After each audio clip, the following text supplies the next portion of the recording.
twerekanaga iby'iriya nama hari amagambo ni nayo nari mpereyeho mvuga ko bari abantu bagenzwa n'ubusutwa, kuko umuntu w'umugabo uhaguruka akaza agafata undi mugabo akamukatira imyaka 25 ngo ntiyongeyeho ngo tutsi ngo wavuze ngo amagufwa ngo aho kuvuga ngo imibiri ngo wavuze ngo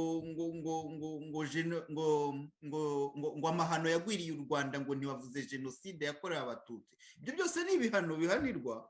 Tugira ngo umwumwirwaruhame ugiye ukavuga uti amahano yagwiriye u Rwanda rwose ni ishyano rya bati arapfobeje ntabwo avuze jenoside. Ubwo ibyo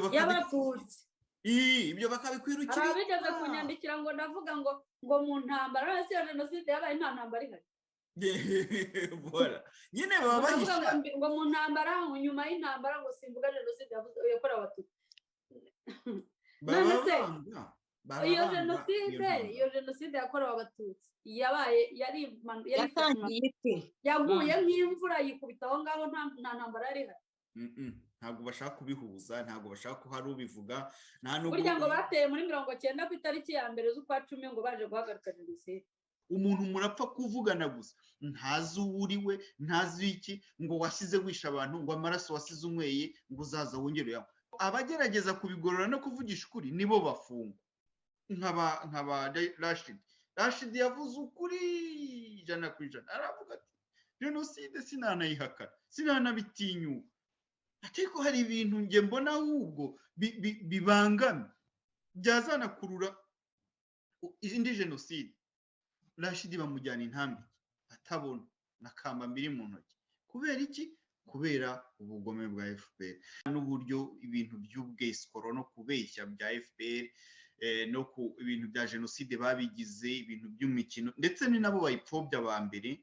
Iyo ufashe abantu kabarenganya kandi ubitirira jenoside, ubitirira ko bapfobeje jenoside, bigera ngaho bikanayitesha agaciro, bikayitesha agaciro. Umuntu agatanya no kuvuga ati nizo jenoside zabo n'ibiki byo, ukumva ko bihindutse nk'aho ari imikino, nk'aho ari imikino. Abantu babigize imikino, batangiye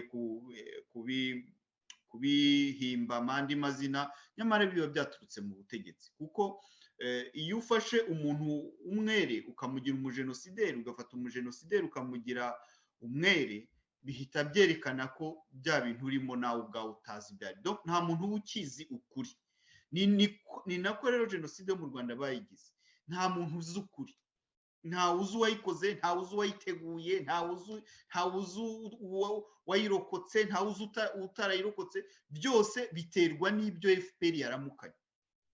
Niba FPR yaramutse kukwita umujenosideri, nubwo waba utarikoze irakwita umujenosideri. Donc ni ikikwereka ko c'est la comédie. Ibintu barimo ni comédie, ntibazi n'ibyo ari byo. Ni abantu bafashe ikintu bakigira iturufu ya politike, iturufu ya politike. Ari nayo mpamvu twe tuvuga ko FPR ahubwo ari ipfobya abacu, ni ipfobya amaraso y'abacu yamenetse.